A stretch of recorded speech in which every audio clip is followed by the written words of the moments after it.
Wo Hallo. sind wir? In Afghanistan. Super. Frag mich nochmal. Wo sind wir? In Albanien. Und was ist da drüben? Montenegro.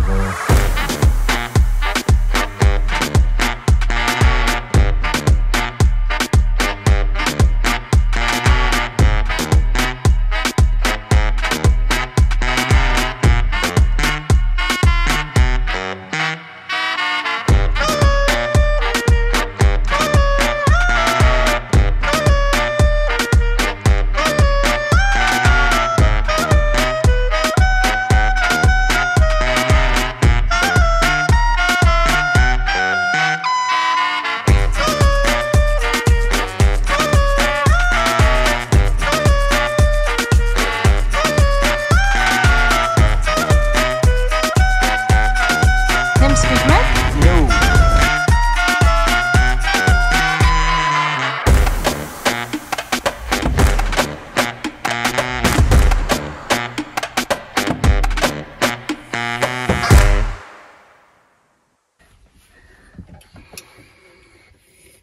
Quiz, wer sind die einzigen Menschen, die ihren Kaffee beidhändig so trinken und dabei verträumt in die Gegend klotzen?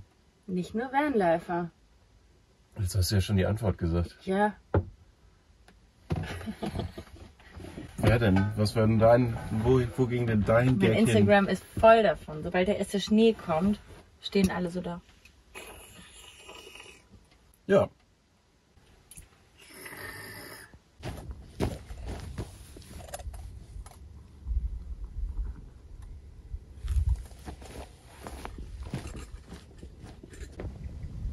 Jo, das ist unser erster Morgen hier in Albanien. Nach 3 Wochen in Montenegro sind wir gestern hier über die Grenze gefahren und mussten uns erstmal ein bisschen orientieren, Internet holen, Bargeld holen, was gar nicht so leicht war, weil es wirklich kaum Geldautomaten gibt. Dann waren wir noch kurz ein bisschen Gemüse einkaufen und haben im letzten Tageslicht diesen Platz hier gefunden. Was natürlich super cool ist mit SIM-Karte organisieren oder Internet organisieren, ist, dass es einfach schon so viele Blogs gibt von verschiedensten Reisenden, die das Thema Internet und SIM-Karten wirklich minutiös aufbereitet haben. Thank you very much. Unser Plan ist es, heute ein bisschen Erledigung zu machen. Und dann wollen wir in Richtung der albanischen Alpen, die sind in die Richtung, 1,5 Stunden fahren und uns einfach mal die Berglandschaft Albaniens, das hochalpine Gebirge hier angucken. Und dann werden wir uns weiter durch Albanien durchtingeln. Wir haben von verschiedenen Freunden sau viele Tipps gekriegt, was man sich hier angucken kann. Unser Google Maps ist voll mit Pinnnadeln. Das heißt, an Punkten, die wir hier zu besuchen haben, mangelt es nicht. Jetzt trinken wir erstmal unseren Kaffee, kommen hier an im neuen Land und freuen uns, dass wir hier sind. Das ist ein schönes Wetter. Ne? Nach ausreichend Sonne und Kaffeetanken haben wir noch die Gegend erkundet. Lili hat mir eine Glocke umgehängt.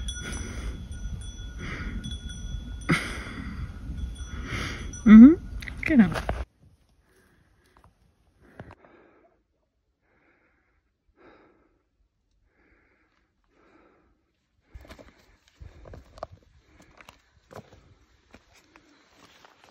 Nach Kraxelei aus. Aber ob man da dazwischen in diesem Pass gehen kann. Genau. Siehst du das Nüsschen schon? Nee, tatsächlich noch nicht. Das sind alles so Kräuterfelder. Also auf jeden Fall Salbei ganz viel und Lavendel, was man halt so braucht. Noch müsste ein bisschen Sonne aufs Dach kommen.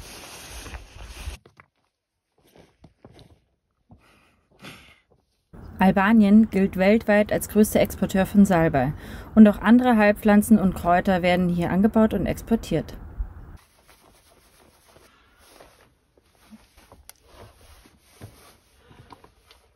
Hallo Finn, hallo Sarah. Servus. Servus. Wir sind jetzt zum Wizard-Zocken hier im Bus. Das geht nämlich online. Voll geil. Und deswegen werden wir mit den lieben Pedis, die da bei uns an der Pinnwand hängen, einfach mal schön eine Runde Wizard zocken. Regel Nummer 1. Finn gewinnt immer.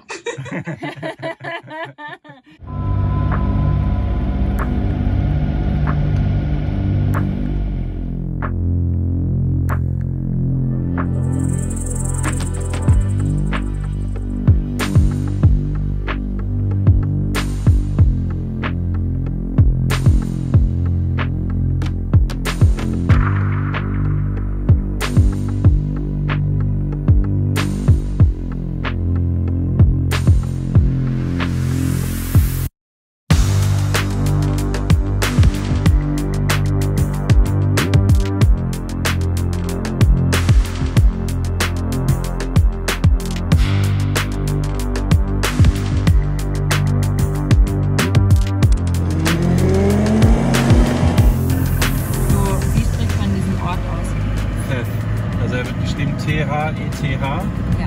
Und ich glaube, er wird englisch ausgesprochen. Englisch TH. Ne? Also Theth. Der Ort wird Theth. Vielleicht auch Teth. Ich glaube Theth. Oder Deutsch Tet. Tet. Oder Tith. Oder Fifth. Könnte man vielleicht auch sagen. Schon Wasserfall. Kommt aus den Löchern raus. Ja. Es gibt Wasserfälle in Theth.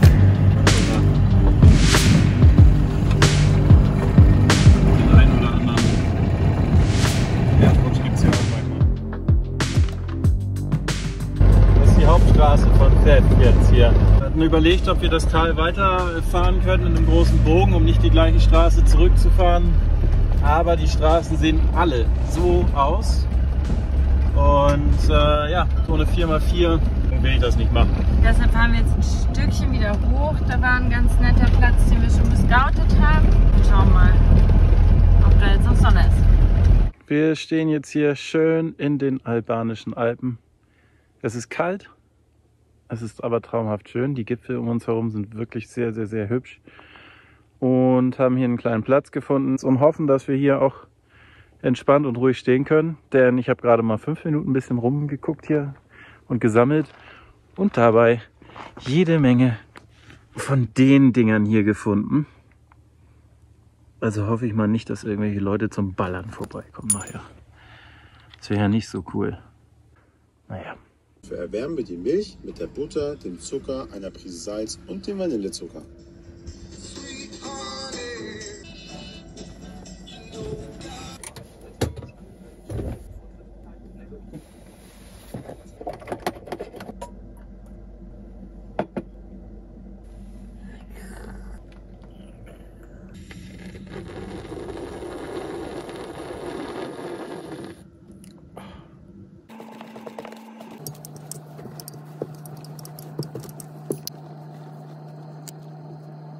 So, und während Lilly jetzt den Tisch mit Butter einstreicht, bin ich hier hinten geparkt und muss erstmal ein bisschen aus dem Weg bleiben. Das übliche Problem im Bus: Es gibt kein extra Arbeitszimmer. Es gibt keine Arbeitszimmer oder Küchen oder sonst was. Der Klassiker. Oh Gott, ich hätte so gern manchmal mein eigenes Zimmer. Ich fahre seit der Ewigkeit jetzt mal wieder, weil Flo versucht jetzt mit der Drohne uns zu begleiten.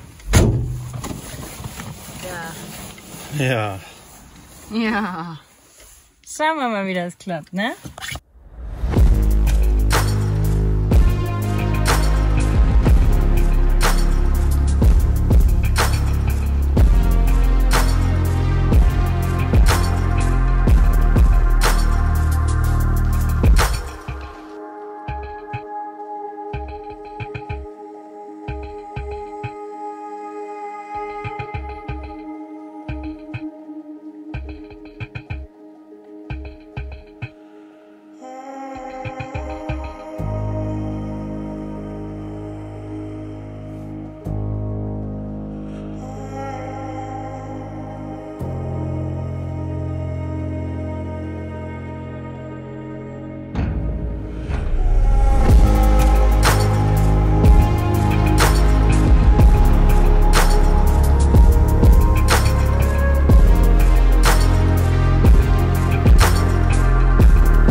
Ursprünglich sind wir hier an den Coman-Stausee gefahren, um mit der Fähre dann in den Nordosten des Landes weiterzufahren, in Richtung der Alpen wieder.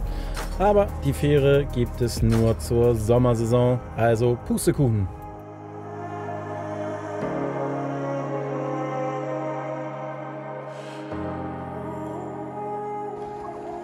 Hast du gerade den Esel gehört? Mhm.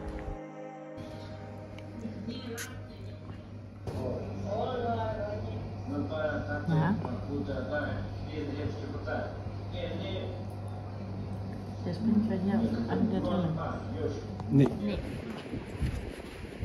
Hallo, wir stecken fest im Sand. Wir hatten uns den letzten Sonnennachmittag eigentlich total anders vorgestellt, weil es soll jetzt eine Woche lang regnen. Aber gut, was soll man machen? Ein bisschen Abenteuer gehört dazu. Flo freut sich natürlich riesig. Die Kupplung raucht leider ab, die freut sich richtig. Die Kupplung freut sich über einen Werkstattbesuch und ja, aber wenn es jetzt so viel regnet, warum nicht dann auch einfach in der Werkstatt gehen? Müssen wir erstmal hinkommen jetzt. Bergungsequipment rausgeholt. Schaufeln und Bleche. Luft rauslassen hat uns schon ein Stück weitergebracht. Aber jetzt auch nicht so viel. Schauen wir mal. Schauen wir mal. Was herrlich hier am Strand. Schön ruhig. Aber für uns keine Zeit zum Genießen.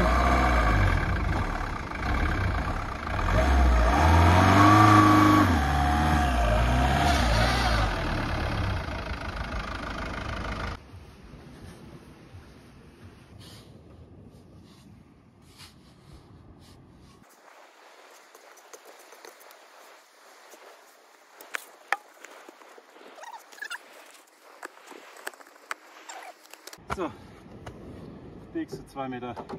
Wenn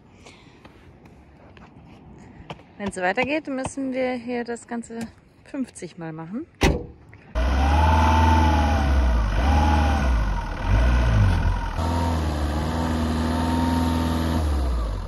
Nochmal, ein bisschen ruckeln.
Oh, ich glaub's nicht. Das ist irre.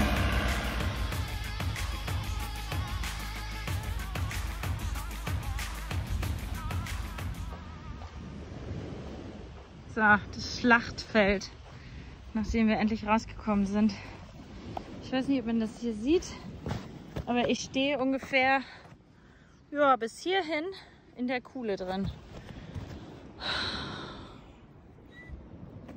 Das war krass. Ohne fremde Hilfe, glaube ich, würden wir morgen noch hier sitzen. Danke an die Fischer. Ja, das ist jetzt wohl unser neuer Hund. Der Beppo. Er weicht uns nicht mehr von der Seite, gell? Er wollte schon spielen mit dem Wollte schon Auto. spielen. So, pass gut auf. Das ist unser neuer Platz. Gleicher Strand. Paar 100 Meter oder so weiter 200 Meter hinten. weiter. Und wir müssen jetzt erstmal wieder runterkommen. So, nach der Buddelei haben wir uns ein Feierabendbier verdient, oder? Das war irre. Ja, das war echt anstrengend. Ich glaube, ich kriege Muskelkater. Ich habe Rücken. Ohne fremde Hilfe würden wir jetzt noch buddeln. Ohne fremde Hilfe würden wir jetzt noch buddeln. Aber dafür genießen wir ein Bier und diesen Ausblick.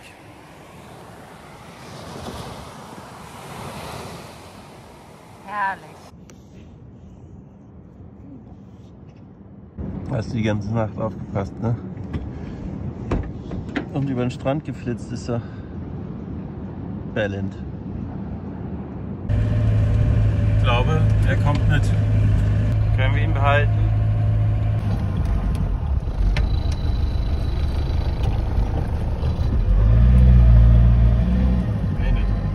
Made it, ja. Zebrastreifen. Wir sind in Tirana, Hauptstadt von Albanien.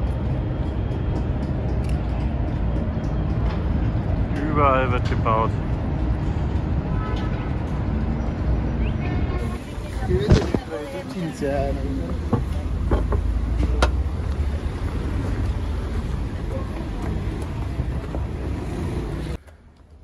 Schöne Flens. Plopp. Wait. Das ist ein schönes Lied dazu. Ja. Prost.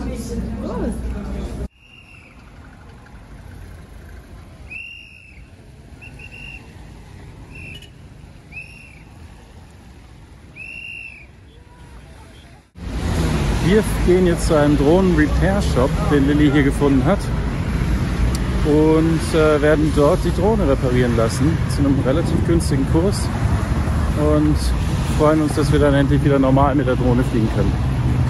Aber ansonsten quirlig hier. Sehr quirlig. Sehr turbulent. Turbulent, quirlig, laut, viel Leben. Viele Autos, aber irgendwie hat es aber auch Spaß. was. Ja. Tirana ist die Stadt mit der höchsten Kaffeedichte auf der ganzen Welt. Auf 157 Einwohner kommt ein Kaffeehaus. Wie krass ist das denn? Und wir waren noch nicht mal Kaffee trinken. Another fun fact: Tirana ist die am schnellst wachsende Stadt Europas. Florian, hier springst du rein. Ja, es vervierfacht seit dem Ende des Sozialismus, versiebzigfacht seitdem es zur Hauptstadt erklärt wurde. Das ist irre. Das ist schon viel. Die Autos kommen nicht damit klar. So, wir fahren jetzt in die Werkstatt. Radlager sind durch, müssen gemacht werden. Und es blinken immer mal wieder Lampen auf. Das heißt, wir wollen ihn mal ein bisschen durchchecken jetzt nach ein paar tausend Kilometern. Und kämpfen uns durch den Berufsverkehr von Tirana, was super Spaß macht.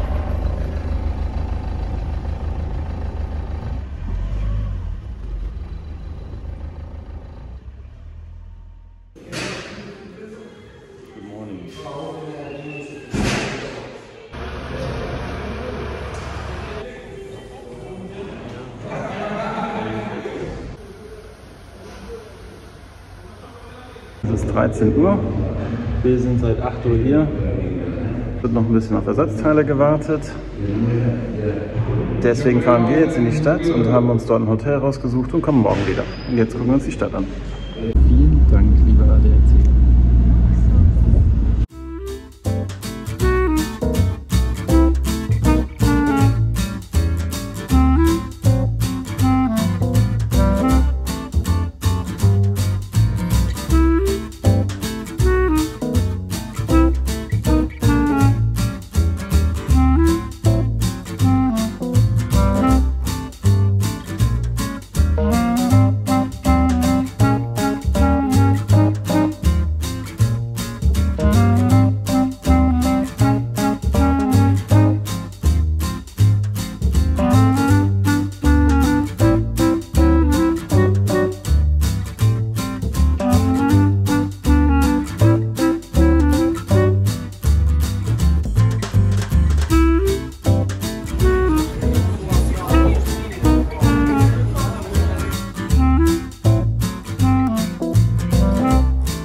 Hey, du filmst? Wir sind jetzt nach einem sehr gemütlichen Vormittag und Morgen im Hotel auf dem Weg zu einem Museum. Wir haben es extra so gemacht mit der Autowerkstatt. Das Auto ist nämlich schon fertig, dass wir das Auto erst am Nachmittag abholen kommen können. So haben wir jetzt noch ein bisschen Zeit, die Stadt anzugucken. Unseren Rucksack haben wir im Hotel untergebracht. So, wir sind jetzt bei unserem ersten Stop angekommen, dem House of Leaves, welches lange Zeit als die zentrale Geheimpolizei hier in Albanien galt. Ursprünglich wurde das Haus hier belegt von der Gestapo und dann nach dem Krieg, nach dem Zweiten Weltkrieg, ist hier im Prinzip mit der Einrichtung des totalitären Systems von Hoxha direkt deren Stasi quasi eingezogen. Und das gucken wir uns jetzt mal an. Leider ist das Filmen hier verboten. Wir wurden freundlich darauf hingewiesen. Das House of Leaves ist auf jeden Fall eine Besuchsempfehlung. Wir kämpfen uns jetzt hier nur abends durch, weil wir morgen noch zum Bunkert wollen, Museum.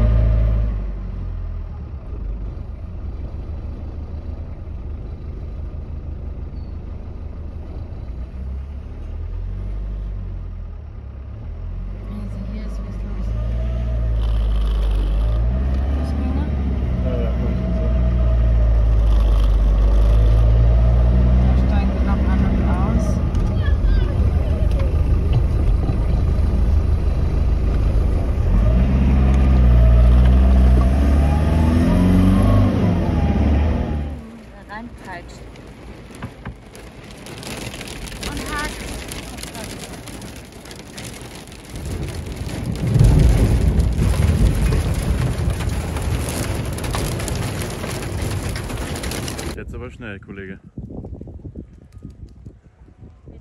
Und wir gehen jetzt in den Markt. Albanien oder auch das Land der Abertausenden von Bunkern, die hier während der Zeit von Hoxha aufgestellt worden sind, weil die ganze Welt ja gegen Albanien war und Albanien einnehmen wollte. Flo, was meinst du, sollen wir sowas nehmen? Sehen geil aus, oder? Ja. Die Quittung?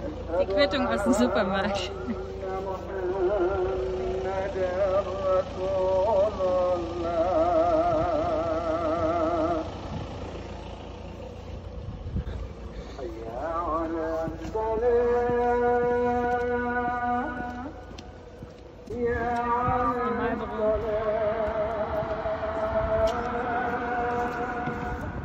Wir gehen jetzt ins Bankhaus, ein Bunker von Hoxha, der zum Museum und Kunst und alles Mögliche umgebaut wurde.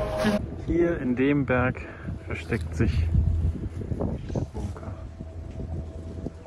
Und hier sind nochmal die Zahlen. 207.000 Bunker waren geplant, 168.000 wurden gebaut.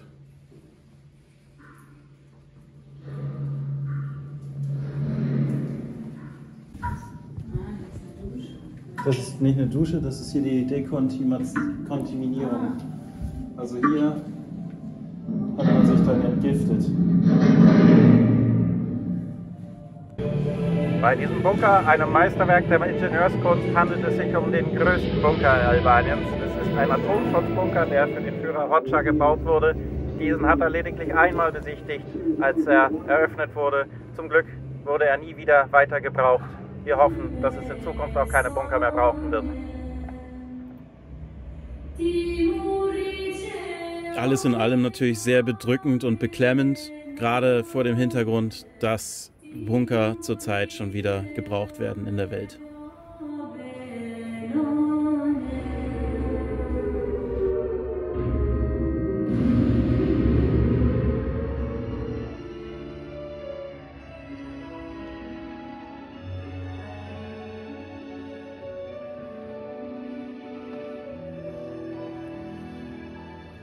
Um 10 Minuten mit dem Hund raus, dann scheißt er. Ansonsten ist er in der klimatisierten Wohnung von denen, kann sich nicht bewegen. Und Bushido sagt so, ja, das ist ja voll der Hingucker, der Hund. Die meisten Leute, die Nachbarn, die haben alle so kleine Wauwaus nur.